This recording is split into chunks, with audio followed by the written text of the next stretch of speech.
नमस्कार। राज्य में स्वच्छता ही सेवा अभियान चलाया जा रहा है। स्वभाव में स्वच्छता, संस्कृति में स्वच्छता के थीम पर 17 सितंबर से 2 अक्टूबर तक ये अभियान चलाया जाएगा। इस दौरान जन जागरूकता से लेकर स्वच्छता प्रबंधन तक राज्य सरकार क्या कुछ विशेष कदम उठा रही है, ग्रामीण शहरी क्षेत्र से लेकर पर्यटन स्थलों तक स्वच्छता को लेकर क्या कुछ विशेष प्रयास किए जा रहे हैं, इस सब पर बातचीत करेंगे। हमारे साथ स्टूडियो में मौजूद हैं राज्य के शहरी विकास मंत्री प्रेमचंद अग्रवाल जी। तो प्रेमचंद जी, कार्यक्रम में आपका बहुत बहुत स्वागत है। धन्यवाद जी। तो जिस तरह हम स्वच्छता अभियान चला रहे हैं और इस समय इस दौरान विशेष तौर पर स्वच्छता को लेकर कार्यक्रम आयोजित किए जाते हैं, हम सबसे पहले जानना चाहेंगे कि इस अभियान की शुरुआत कैसे रही और इसके पीछे की प्रमुख प्रेरणा क्या रही।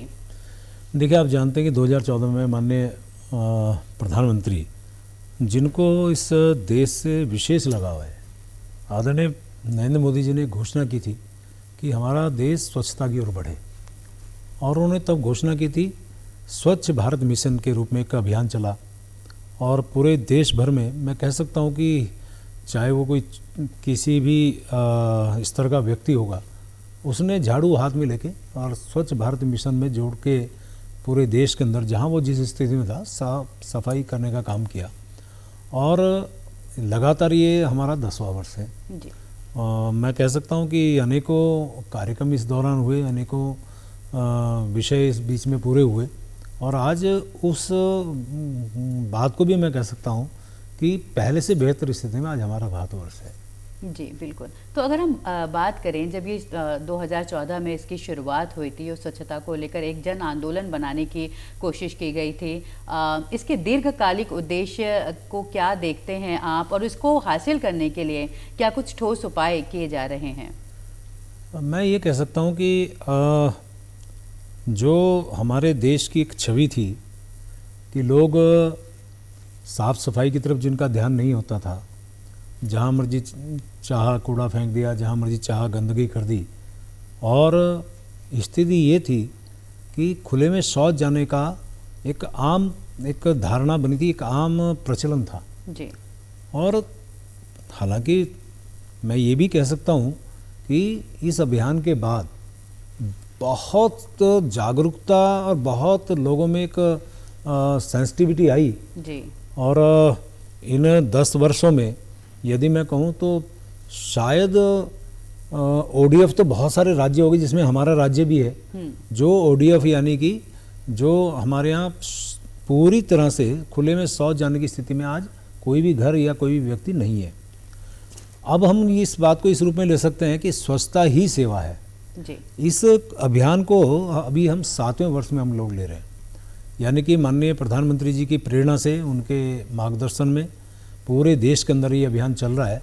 और हमारे यहाँ साफ सफाई से लेके शौचालय बनाने तक जी। जितने भी काम हैं, चाहे वो आप सामान्य रूप से देखिए, चाहे आप सामान्य स्थिति के साथ साथ जो सार्वजनिक स्थल है, आप रेलवे स्टेशन की बात करिए, आप बस अड्डों की बात करिए, और दूसरे जितने भी हमारे स्कूल हैं, कॉलेजेस हैं या कहीं कार्यालय हैं, आज वो साफ दिखते हैं। कूड़े के प्रति एक जागरूकता बढ़ी है जी। और मुझे कहते हुए खुशी है कि जब भी इस प्रकार की बात हम किसी जनता के बीच में रखते हैं तो जनता उसको हाथों हाथ लेती है, और उसका एक सबसे बड़ा कारण है माननीय मोदी जी की प्रेरणा। माननीय मोदी जी का आप देखिए, चाहे कोविड काल गया हो, उन्होंने कहा थाली बजानी, तो सब लोग थाली बजा के अपनी बात को कहने के लिए आगे बढ़े। स्वच्छता में भी पूरा देश आज उनके साथ खड़ा है। अब शायद मुझे कहने में संकोच नहीं है कि पहले व्यक्ति वो प्रधानमंत्री के रूप में, जिन्होंने हाथ में झाड़ू उठा के एक जनता को संदेश दिया कि किसी भी स्थिति में किसी भी स्तर का व्यक्ति होगा, उसे साफ सफाई करनी है। पहले झाड़ू को एक संकोच के तौर पे देखते था, या उसको थोड़ा दूसरी दृष्टि से हम लोग देखते थे। आज वो स्थिति नहीं है, आज बल्कि प्राउड फील करते हैं। आज यदि प्रधानमंत्री हो, मुख्यमंत्री हो, हमारे जैसा सामान्य व्यक्ति हो, कोई भी व्यक्ति हो, उसको लगता है कि कहीं भी यदि मौका मिलता है वो अपना झाड़ू उठाएगा, साफ सफाई करेगा, हाथों में ग्लव्स पहनेगा तो वो कूड़ा उठाएगा। तो ये एक जो जागरूकता बढ़ी है, और एक माइंडसेट चेंज हुआ है, तो मैं कह सकता हूँ कि ये सब माननीय मोदी जी की प्रेरणा से हुआ है। और इसके लिए चूँकि आप जानते हैं कि ये हमारा 7वां वर्ष, इसी अभियान के लिए अब शुरू हो गया है। जी माननीय मोदी जी का जन्मदिन 17 सितंबर को आता है जी और मुझे खुशी है कि 13 सितंबर को दिल्ली में एक बहुत बड़ा कार्यक्रम जी जिसमें हमारे केंद्रीय शहरी विकास मंत्री आदरणीय मनोहर लाल खट्टर जी, हमारे जल शक्ति मंत्री आदरणीय CR पाटिल साहब और अनेकों प्रदेशों के मंत्रीगण वहाँ उपस्थित थे। संयोग से मुझे भी वहाँ जाने का एक अवसर प्राप्त हुआ, तो मैंने अपने प्रदेश की सारी स्थिति वहाँ बताई और वहाँ से ये तय हुआ कि अब हमें 17 तारीख से लेके, यानी कि माननीय मोदी जी के जन्मदिन से लेके और गांधी जयंती तक यानी 2 अक्टूबर तक, चूँकि आप जानते हैं गांधी जी को भी स्वच्छता बहुत प्रिय थी, जी तो 17 सितंबर माननीय मोदी जी के जन्मदिन से लेके और 2 अक्टूबर गांधी जी की जयंती तक हम पूरे प्रदेश के अंदर, यानी कि जो जिस प्रदेश का था उसने वहाँ निश्चय लिया और हमने भी निश्चय किया कि हम पूरे प्रदेश में एक विशेष अभियान चलाएंगे। और आप जानते होंगे कि हमने पूरे अपने नगरीय क्षेत्र में, मैं अपना थोड़ा सा बता दूं, हमने तय किया है कि 17 तारीख से 30 तारीख तक जो हमारे नगरीय क्षेत्र हैं, अन्य क्षेत्रों की भी मैं बात कह सकता हूं क्योंकि सभी क्षेत्रों में ये काम हो रहा है, और हम लोग वृद्ध सफाई अभियान चलाएंगे। और ऐसी 18 तारीख से 25 सितंबर के बीच में जो हमारे स्कूल्स हैं, कॉलेजेस हैं, वहाँ पे हम लोग कला, निबंध प्रतियोगिता, नुक्कड़ नाटक, इस प्रकार के कार्यक्रम जो जागरूकता से संबंधित हैं वो हम करेंगे। और ऐसी 21 तारीख यानी 21 सितंबर से 29 सितंबर के बीच में फिर एक जन जागरूकता बड़ा अभियान चलाएंगे ताकि जनता इससे जुड़े। और आपको मैं ये भी कह सकता हूँ कि सरकार कितने भी निर्णय ले ले, यदि जनता उसमें सहयोगी नहीं बनेगी या वो सहयोग प्रदान नहीं करेगी तो वो योजना सफल नहीं होती है। तो जन सहभागिता जो है ये सबसे ज़्यादा एक बहुत इम्पोर्टेंट पहलू है। और उसके बाद हम 30 सितंबर को जितने हमारे पर्यावरण मित्र हैं, जो हमारे सफाई कर्मी हैं, उनके स्वास्थ्य शिविर का कार्यक्रम हर स्तर पे हम लोग करेंगे, क्योंकि अल्टीमेटली वो हमारे मैं तो बल्कि आपको ये भी कहना चाहूँगा, लोग बॉम्बे के जो फिल्म बनाने वाले उनको हीरो हीरोइन बोलते हैं, लेकिन मैं इनको असली हीरो मानता हूँ। जो पर्यावरण मित्र हैं, जो समाज के लिए कुछ कर रहे हैं, जो स्वच्छता के लिए कुछ कर रहे हैं, मैं उनको हीरो मानता हूँ। यानी कि हम ऐसे हीरोज के लिए स्वास्थ्य शिविर का आयोजन करेंगे 30 सितंबर को। और फिर उसके बाद जो हमारे अन्य कार्यक्रम होंगे वो 1 और 2 अक्टूबर को होंगे, यानी कि 17 तारीख से लेकर 2 तारीख तक हमने 1100 कार्यक्रम अपने नगरीय क्षेत्र में करने का निर्णय लिया है और लगातार ये कार्यक्रम जारी हैं। 17 सितंबर को माननीय मुख्यमंत्री जी ने परेड ग्राउंड से एक इसकी शुरुआत की थी और उसी दिन मैंने अपने, चूँकि ऋषिकेश से जो मेरा विधानसभा क्षेत्र भी है, वहाँ मैंने इसकी शुरुआत की थी। सफाई अभियान भी किया, तो वहाँ पे हमने एक स्वास्थ्य शिविर का भी आयोजन किया। और जो हमारे इस पूरे इस पखवाड़े के अंदर आने वाले काम हैं वो लगातार जारी है। मुझे लगता है कि इन 1100 जो हम लोग कार्यक्रम कर रहे हैं पूरे प्रदेश भर में, इससे एक सामूहिकता भी दिखाई देगी, जन जागरूकता के बाद एक उसमें अच्छी स्थिति भी आएगी। और जो माननीय मोदी जी का जो महत्वाकांक्षी सोच है उसका एक असर भी जो है हमारे भारत में दिखाई देगा। और मैं ये भी कहने को कोई संकोच नहीं कर रहा हूँ कि जो साफ सफाई है, साफ सफाई देखिए आंखों के लिए तो बहुत अच्छा लगता है कि सफाई है साफ। अब मैं यहाँ आया हूँ तो देखिए कितना सुंदर, कितना साफ सुथरा, मेरी आंखों को भार आया ये स्थान। लेकिन साफ सफाई के एक जो दूसरा बड़ा पहलू है वो है जो हमारे लोग हैं उनमें बीमारियों का कम होना। अभी मैंने एक रिपोर्ट पढ़ी थी कि लगभग 60 लाख से ज़्यादा जो बच्चे हैं वो मृत्यु से बचे। यानी सफाई हमारे यहाँ जो भारत में हो रही स्वच्छता के से सीधा नाता है, सीधा संबंध है, तो वो भी एक बहुत बड़ा एक लाभ हमारे लोगों को हो रहा है। और ये बात सच है कि यदि हम इस पे विशेष ध्यान रखेंगे, हम अपने घर में सफाई करते हैं ना, यदि पहले सुबह सुबह हम लोग, अभी गृहिणी है, कोई भी व्यक्ति जब सो के उठता है सबसे पहला काम उसका कुछ होता है तो वो अपने घर की सफाई करता है। तो फिर हम अपने जहाँ रहते हैं, जिस मोहल्ले में रहते हैं, जिस समाज में रहते हैं, जिस गांव में रहते हैं, जिस शहर में रहते हैं, तो फिर हमारी भी ड्यूटी बनती है। और मैं करूँ इसके लिए हम हर एक को कहीं ना कहीं शपथ दिलाते हैं, तो मैं से हम बनता है, मैं करूँगा, सबके मन में ये आ गया मुझे करना है, तो मान के चलिए सबके अंदर ये भाव आ गया तो हमारा समाज, हमारा प्रदेश, हमारा देश स्वच्छ होगा और आगंतुक लोगों को भी अच्छा लगेगा और बीमारियों से भी कहीं ना कहीं निजात मिले। बिल्कुल, जैसे अभी हमने देखा कि डेंगू जैसी बीमारियां हैं जो मानसून के समय बहुत ज़्यादा होती हैं, जो जल भराव जैसी स्थितियां होती हैं, और सफाई का सीधा सीधा नाता है इन स्थितियों में भी जी। और एक जो अभी जो थीम दी गई है इस बार इसके कि स्वभाव में आप अपनी स्वच्छता को अपनाएं, संस्कृति में स्वच्छता को अपनाएं, तो इस थीम का क्या संदेश है जनमानस के लिए? देखिए बहुत बढ़िया, और यदि मैं कहूँ 4 स्वर उसने दिखाए हैं, स्वभाव स्वच्छता और संस्कार स्वच्छता। देखिए यदि इसी वाक्य में या इसी सेंटेंस में चले जाएं तो सब कुछ पूरा हो जाता है। आपका स्वभाव बन गया स्वच्छता के लिए और आपके संस्कार में आ गया तो फिर कुछ कहने की जरूरत नहीं है। और मैंने कहा ना 4 सा के रूप में आ रहा है, कितना सुंदर ये थीम दी गई है। और आप ये देखिए कि मुझे ध्यान है कि जो लोग आज से पहले सिगरेट पीते थे जी। और सिगरेट पी के ऐसा दिखाते थे कि जैसे जो सिगरेट पीने वाला बहुत बड़ा आदमी है, वो स्टाइल से पिएगा, तरह तरह के वो छल्ले निकालेगा जो भी, लेकिन वो स्वभाव बन गया कि उसे सिगरेट पीनी है। लेकिन यदि उसी स्वभाव में यह आ जाए कि उसे सिगरेट नहीं पीनी है तो स्वाभाविक रूप से जो उसका नुकसान होने वाला उसको ज्ञान हो जाए। आपको यदि जानकारी होगी, हम हर वर्ष के 31 मई को एंटी टोबैको डे मनाते हैं और मुझे याद है कि मैं लगातार इस 31 मई को एंटी टोबैको डे में बहुत से जन जागरूकता के कार्यक्रम करता रहा हूँ। और मुझे ये भी याद है कि जब हम कार्यक्रम करते हैं सैकड़ों लोग आते हैं, तो सभी लोग तो ना तो तंबाकू खाने वाले होते हैं ना सिगरेट पीने वाले हो, लेकिन उनके परिवार में कोई है या वहाँ पे उपस्थित कोई है और उसने उस बात को लेके यदि उसने छोड़ दिया तो मैं उसको अपनी उस कार्यक्रम की सफलता मानता था। यानी स्वभाव में आपके बन गया कि मुझे सिगरेट पीनी है और फिर स्वभाव बन गया कि मुझे नहीं पीनी है, तो स्वभाव में स्वच्छता आ गई तो आपका काम हो जाएगा। और वैसी भाई हम एक बात कहते हैं हमारे संस्कारों में है साहब, अब संस्कारों में यदि स्वच्छता आ गई तो बचा क्या है। यानी कुल मिला के इन 4 शब्दों का बना हुआ ये वाक्य या सेंटेंस, ये अपने आप में बहुत बड़ी थीम आज हमारे जो है सरकार के द्वारा दी गई है और इसको लोग अपनाएंगे। तो अगर इसी थीम की ही बात करें और हम शहरों की बात करें, देहरादून की ही बात करें, तो जो सड़कों पे अगर आप गुजरते हैं और देखते हैं, आप अभी क्या चुनौती पाते हैं? अगर लोगों की तरफ से भी अगर माइंडसेट की बात करें या स्वच्छता को लेकर क्या चुनौती है शहरी क्षेत्र में जहां आबादी ज़्यादा है? नहीं, देखिए आबादी एक फैक्टर हो सकता है, हाँ। लेकिन सभी फैक्टर आबादी नहीं है। हमारे यहाँ यदि मैं कहूँ कि हमारे इस देहरादून के अंदर पहले जो गंदगी का अंबार जगह जगह आपको दिखता था जी, आज शायद आपको कम दिखता होगा। मैं ये नहीं कहता नहीं दिखता है, हाँ। कम दिखता होगा। तो ये एक अंतर जो आया है, ये जहाँ सरकार हम लोग काम कर रहे हैं वहीं जनता के प्रयासों का ये परिणाम है जी। और ये खाली मैं यहाँ की बात नहीं कर रहा हूँ, मैं पूरे प्रदेश की बात कर रहा हूँ और आपको जानकारी दे रहा हूँ।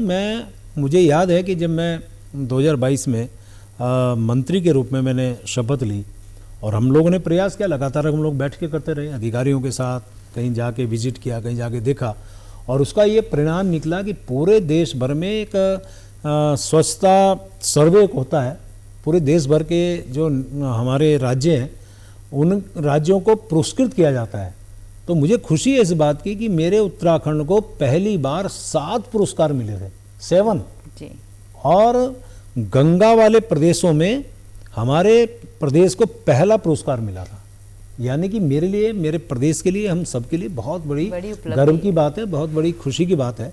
उसके बाद भी हमें पुरस्कार मिले हैं, तो इसी का परिणाम है कि हम कुछ आगे बढ़े हैं जी। क्योंकि ये सर्वे सामान्य सर्वे नहीं होता और पूरे देश भर में यदि हम 7 पुरस्कार लेके आ रहे हैं, एक छोटा सा हमारा राज्य है और उसमें हम अच्छी बेहतरी के लिए काम कर रहे हैं, अच्छा हम काम कर रहे हैं, तो ये मेरे लिए संतोष की बात भी है। और अगर हम ऐसे बात करें कि शहरी क्षेत्र में जो स्वच्छता का प्रबंधन है और जो ग्रामीण क्षेत्र में, वो किस तरह से अलग अलग है और दोनों क्षेत्रों के बीच किस तरह से फ़र्क है, क्या अलग उपाय करने की ज़रूरत पड़ती है? नहीं, मैं आपको इसलिए बता रहा हूँ कि हम लोग एक बहुत स्पष्ट सी बात है कि कूड़े को हम बहुत हेय दृष्टि से देखते हैं, लेकिन आज कूड़ा से हम कमा भी रहे हैं। बिल्कुल, अनेकों ऐसी चीज़ें हैं जो हम लोग लगातार कर रहे हैं। मैं आपको बताता हूं कि हमने कचरे से जो वंडर पार्क का निर्माण किया, हम लोग जो हैं जो मटेरियल रिकवरी सेंटर जिसे हम MRF बोलते हैं, हमने अपने इन क्षेत्रों में 85 MRF हमने स्थापित किए हैं। प्लास्टिक कंपैक्टर स्थापित किए हैं, वो 78 हमारे यहाँ हैं। और लगभग 200 से ज़्यादा रीयूज़ या रिड्यूस और रिसाइकल सेंटर यानी RRR ये हमने तैयार किए हैं।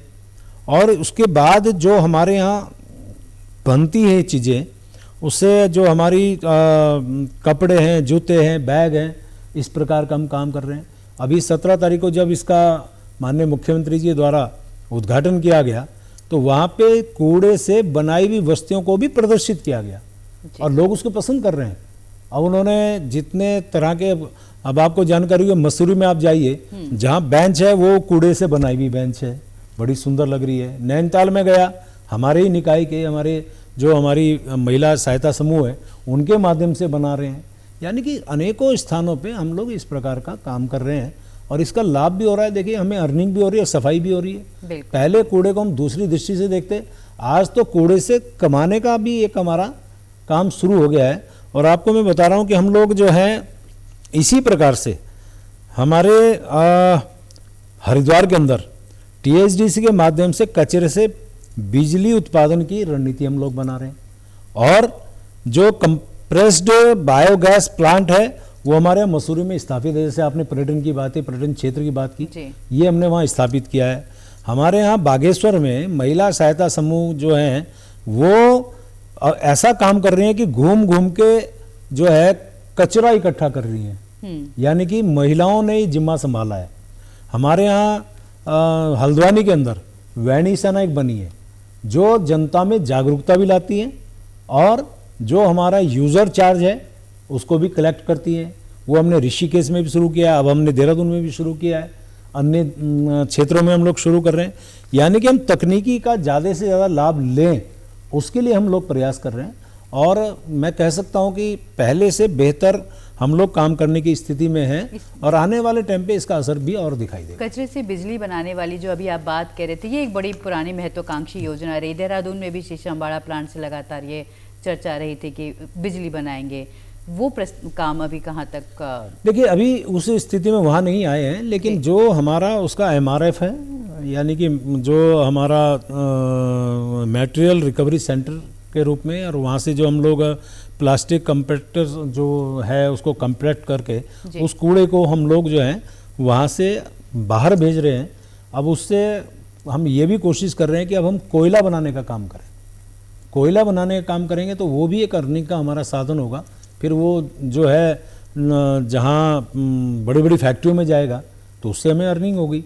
और वो कूड़ा जो हमारे किसी काम का नहीं है और उसका हम यूज़ यदि हम कर पा रहे हैं तो मैं समझता हूँ उसका लाभ हमारे को आने वाले टाइम पे जरूर मिलेगा। अभी आप बात कर रहे थे मसूरी और नैनीताल की भी, तो जो पर्यटन वाले हमारे क्षेत्र हैं, ज़िले हैं, हिल स्टेशन है हमारे मसूरी नैनीताल मिसाल के तौर पर, क्योंकि यहाँ पर जो स्थानीय आबादी है उससे कहीं ज़्यादा पर्यटक आते हैं, तो वहाँ पर किस तरह से स्वच्छता प्रबंधन को लेकर विशेष प्रयास राज्य सरकार की तरफ से? अब देखिए, जैसे मसूरी का आपने बात किया, हमने QR स्कैनर के माध्यम से घर घर से कूड़े का उठान का निगरानी का काम और उसको भुगतान की कार्रवाई हम लोग कर रहे हैं।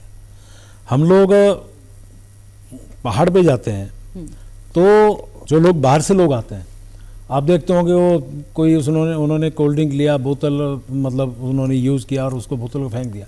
वहाँ भी हमने इसी प्रकार के काम शुरू किए। हरसिल के अंदर मैं खुद गया देखने के लिए जी। और वहाँ उस बोतल को आप QR कोड दिया है और आप वहाँ दीजिए, 10 रुपये में आपको जो है पैसा वापस करेंगे। यानी कि हम लोग उसको भी फ़ायदा हो रहा है जो हमें दे रहा है, और वो जो गंदगी है उससे भी बचा रहे हैं, और उसको फिर हमें जहाँ भेजना है उसका भी हम काम कर रहे हैं, यानी कि पूरी तरह से उसका हम लोग उपयोग कर रहे हैं। तो इस प्रकार ये कार्यक्रम, क्योंकि आप जानते हैं कि एकदम बहुत ज़्यादा कोई काम हम कर पाएँ ऐसा भी नहीं मैं कह रहा हूँ, लेकिन ये भी कह रहा हूँ हमने शुरुआत की है। और जहाँ भी कहीं शुरुआत करते हैं, यदि उसका रिजल्ट अच्छा आएगा तो निश्चित रूप से हम आगे बढ़ाने का भी काम करेंगे। और यही बात जो हम पर्यटन स्थलों की बात कर रहे हैं, यही चारधाम यात्रा को लेकर भी है, क्योंकि वहाँ पर जब सीजन होता है तो फिर लाखों की संख्या में तीर्थयात्री आते हैं और वो हमारे आर्थिकी का भी एक प्रमुख आधार है। तो जब चारधाम यात्रा मार्ग की बात करें और कई बार आपदाएं होती हैं, बारिश का मौसम होता है, तो वहाँ पर किस तरह की फिर चुनौतियाँ आती हैं कि हम कचरे का प्रबंधन वहाँ पर सही तरह से नहीं, ये आप देखिए गंगोत्री में हमने किया है, और जो मैंने आपको ये हर्षिल की बात बताई, गंगोत्री क्षेत्र की ही बात बताई, यानी हाँ। चारधाम का ये किस्सा है। और इसके अलावा मैं आपको बताऊं कि आपने हालांकि चारधाम यात्रा से संबंधित कहा है, मैं इसमें एक शब्द और जोड़ देता हूं हाँ। कि हमारा उत्तराखंड जो 1.25 करोड़ की आबादी वाला क्षेत्र है, प्रदेश है, लेकिन यहाँ फ्लोटिंग पॉपुलेशन बहुत आती है। बिल्कुल 7 करोड़, लगभग 7 करोड़ फ्लोटिंग पॉपुलेशन हमारे उत्तराखंड में आती है। अब जैसे कावड़ में 3-4 करोड़ लोग आते हैं। और उस दौरान जो हरिद्वार ऋषिकेश का क्षेत्र है वहां पर ये अब स्वच्छता आप एक देखिए, चुनौती तो होती है। 4 करोड़ कावड़ में, 7 करोड़ या उससे ऊपर हमारे प्रदेश में, तो सबसे बड़ा, बल्कि मैंने अभी जो 13 तारीख की बैठक की मैं चर्चा कर रहा हूँ वहाँ मैंने यही विषय उठाया, जी इसीलिए ये विषय उठाया कि मैं उचित प्लेटफॉर्म पे उठाऊं कि यदि कल को मुझे अपने यहाँ से कुछ मांग या कोई प्रस्ताव भेजना हो तो कम से कम पूरे लोगों के संज्ञान में रहे। यानी कि हम 1.25 करोड़ के लिए तो काम कर ही रहे हैं, हाँ। उससे बड़ी चुनौती हमारे यहाँ वो 7 करोड़ है। अब वो जो आते हैं, अब आप समझिए कि गंदगी तो होगी यहाँ पे, बिल्कुल। स्वाभाविक हर तरह की गंदगी होगी। अब वो कितनी बड़ी चुनौती हमारे लिए होती उस होगी। लिहाज से उस हमें लिहाज से तैयारी हम करनी लोग पड़ेगी। काम करते हैं, उसके लिए हम पूरा नेटवर्क बनाते हैं। हमारे यहाँ जो पर्यावरण मित्रों की संख्या बढ़ाते हैं, वहाँ पे गाड़ियों की संख्या बढ़ाते हैं, वहाँ साफ सफाई के लिए अन्य हम जो व्यवस्थाएं हम कर सकते हैं वो पहले से प्लान करते हैं। और जब ये माना कावड़ यात्रा पूरी हो जाती है तो पूरी तरह से उसको साफ सफाई करने का हम लोग काम करते हैं, क्योंकि उससे फिर संक्रामक रोग ना फैल जाए। ये भी हमारे सामने बड़ी चुनौती होती है, स्थानीय लोग या आने वाले अन्य लोगों के लिए। तो वो हम पूरी तरह से इसकी हमारे जानकारी में रहता है और हम उसके लिए काम करते हैं।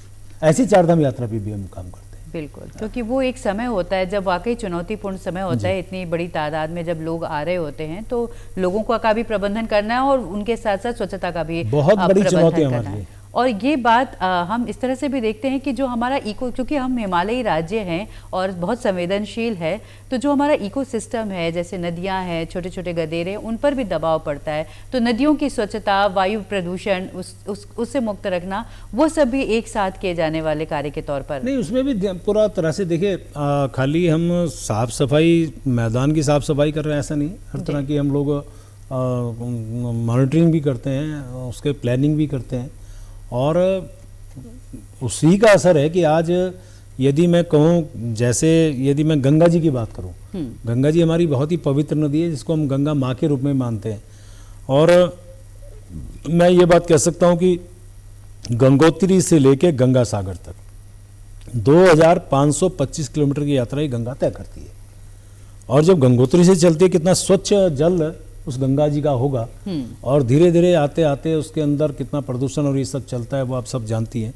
लेकिन मुझे खुशी है इस बात की कि नमामि गंगे के नाते, और ये भी बहुत ही महत्वाकांक्षी परियोजना माननीय प्रधानमंत्री की है, माननीय मोदी जी की। और पूरे इस जो गंगा जी जहाँ जहाँ बहती है उसके लिए उन्होंने बहुत बड़ा एक लगभग 20,000 करोड़ का जो उन्होंने 2020 में शायद उन्होंने उसमें दिया। और आज उसका परिणाम है कि गंगा जी आज बहुत साफ स्वच्छ है। और अभी पीछे एक सर्वे आया था तो मुझे खुशी है इस बात की, जिस गंगा जी का मुझे तो ध्यान है कि जब मैं दूसरी बार का विधायक बना, चूँकि आज मैं 4 बार का विधायक बन गया हूँ, दूसरी बार का विधायक बना, संयोग से यहाँ माननीय हरीश रावत जी की सरकार थी, तो मैंने एक विषय यही उठाया था कि हमारी गंगा बहुत प्रदूषित है, उसके लिए हम कुछ नहीं कर पा रहे हैं। और विधानसभा में जब मैंने, गंगा के साथ साथ जो छोटी उनकी सहायक, मैं एक उदाहरण के लिए बता रहा हूँ, सभी नदियों को कह सकते हैं इसमें क्या, मैं उसी के लिए मैं आपको बता रहा हूँ, मैं एक छोटा सा उदाहरण दे रहा हूँ। तो मैंने विधानसभा में जब सवाल उठाया ये वाला गंगा जो प्रदूषित है, तो 1.25 घंटे मैंने डिबेट की थी, लेकिन कोई निष्कर्ष नहीं निकला। और मुझे खुशी है, जैसे मैंने कहा कि 2020 में माननीय प्रधानमंत्री जी ने जब नमामि गंगे परियोजना लाई और पूरे क्षेत्रों में साफ सफाई हुई।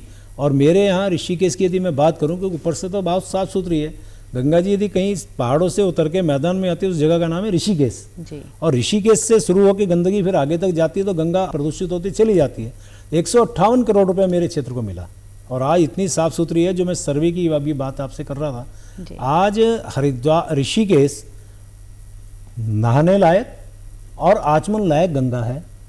हरिद्वार में भी उस स्थिति में है, नीचे की स्थिति में थोड़ा सा भी उसमें साफ सफाई की आवश्यकता है। और ऐसी हम जो सहायक नदियां हैं, क्योंकि अल्टीमेटली वो कहीं ना या तो गंगा जी में या यमुना जी में मिलती है, तो उसमें भी हमारा प्लान वही रहता है कि हम वहाँ पे, चाहे हमें वहाँ पे पौधारोपण उनके किनारे करना पड़े, चाहे वहाँ पे गंदगी या जो सीवरेज डालने का जो हमारा ये प्रचलन हो गया है उसको रोकने की बात हो, तो ये लगातार हमारे सरकार के द्वारा काम हो रहे हैं। और मैं तो फिर माननीय प्रधानमंत्री जी का विशेष आभार व्यक्त करूंगा कि इन्हीं सब चीज़ों के लिए बहुत बारीकी से वो जो है इन सब चीज़ों में ध्यान रखते हैं और उसका असर आज हमें दिखाई देता है। बिल्कुल। और एक जो छोटा सा सवाल ये भी है कि ई कचरा, क्योंकि अब स्मार्टफोन्स और बहुत सारे ऐसे गैजेट्स आ गए हैं कि अब ई कचरे का प्रबंधन भी एक उचित तरह से करने की आवश्यकता है।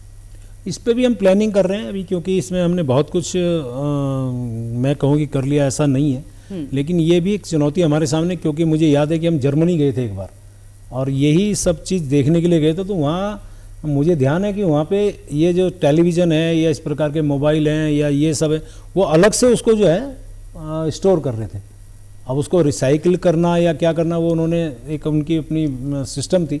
तो यहाँ भी मुझे लगता है उसके करने की आवश्यकता है, क्योंकि अब जैसे प्रचलन इन चीज़ों को बढ़ रहा है तो उस ओर भी हमें ध्यान रखना पड़ेगा। हालांकि हम ये तो करते ही है कि हम गीला कूड़ा अलग लें, सूखा कूड़ा अलग लें, अन्य कूड़ा अलग लें, और यदि ये सेग्रीगेशन यदि पहले से हो जाए तो हमारे लिए बहुत आसान रहता है, क्योंकि आगे जो भी हम चाहे MRF के लिए या दूसरे के लिए हमें बहुत आसान रहता है। लेकिन अब जनता में उतना भी जागरूकता आनी शेष है, पे भी जागरूकता लाने की जरूरत है। मैंने कहा आनी शेष है। आखिर में मैं कहूँ कि आप क्या संदेश देना चाहेंगे या क्या आपकी जनता से उम्मीदें होंगी स्वच्छता को लेकर?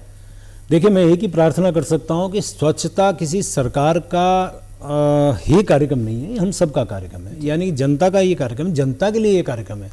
और माननीय मोदी जी ने, यानी हमारे देश के यशस्वी प्रधानमंत्री जी ने यदि अभियान शुरू किया है, और ऐसा नहीं है कि हम लोग स्वच्छता के बारे में हमें उसकी जो है प्रभाव का पता नहीं है या कुप्रभाव का पता नहीं है, हमें सबको पता है। बस मेरी यही प्रार्थना है, हम साफ सफाई जरूर रखें, खुले में शौच ना जाएं, और जो ये अभियान चल रहा है उसमें बढ़ चढ़ के भाग लें। और आने वाले टाइम पे ये सब साफ सफाई जनता के लिए, यानी कि हम सब के लिए होने वाली है। मैं ये आपसे अपील करूंगा, और निश्चित रूप से मुझे जैसा मैं महसूस कर रहा हूं कि बहुत सहयोग जनता का हमें मिला है, आगे भी इस प्रकार से मिलता रहेगा। जी, आप कार्यक्रम में आए और हमारे साथ ये जानकारी साझा की, इसके लिए आपका बहुत बहुत धन्यवाद। तो जैसे कि इस बार थीम है कि स्वभाव में स्वच्छता को अपनाएं, अपने संस्कारों में स्वच्छता को अपनाएं, तो अपने घर, सड़कों, मोहल्लों से लेकर समाज तक स्वच्छता को बनाए और बरकरार रखना एक जन भागीदारी है, और इन सब में हम सबको मिलकर आगे आना होगा। कार्यक्रम में इतना ही। नमस्कार।